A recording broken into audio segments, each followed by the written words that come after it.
Bir dəli şeytan deyir ki, elə bunların ikisini də götürüb aparasan bu zonuya bağa, bəs salam, qaytarmayaq. Diləməz ol!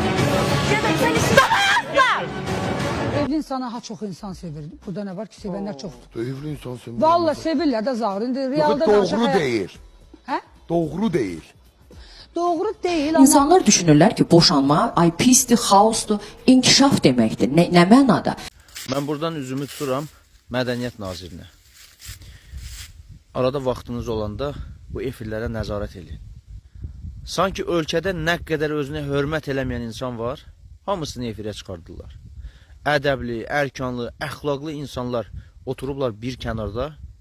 Bu ölkənin mənəviyyatını pozan, bu ölkənin milli mənəvi dəyərlərini pozan, bu ölkədə əxlaqsızlığı yayan, bu ölkədə əxlaqsızlıq edən nə qədər şəxsiyyətsiz insanlar varsa, hamısını bir-bir efirlərə çağırırlar. Və bu, ölkəmizi silahsız məhv etmək deməkdir. Düşmən silahla üstümüzdə hücum çəkirdi, biz onlara qarşı müqavimət göstərə bilirdik. Amma bunları ki efirlərə çıxardırsınız, bunlar ölkəmizi silahsız məhv edirlər. Və çox təəssüflər olsun ki, bunlara qarşı mübarizə aparmaq da çox çətindir. Xahiş edirəm, gələcəyimiz üçün, balalarımızın gələcəyi üçün bu cür insanları efirlərə çıxartmayın.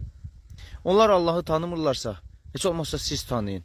Heç olmazsa Allah xatirinə bunlara imkan verməyin ki, qoy şeytanın qoyduğu o pis işləri bizim balalarımıza təbliğ etsinlər.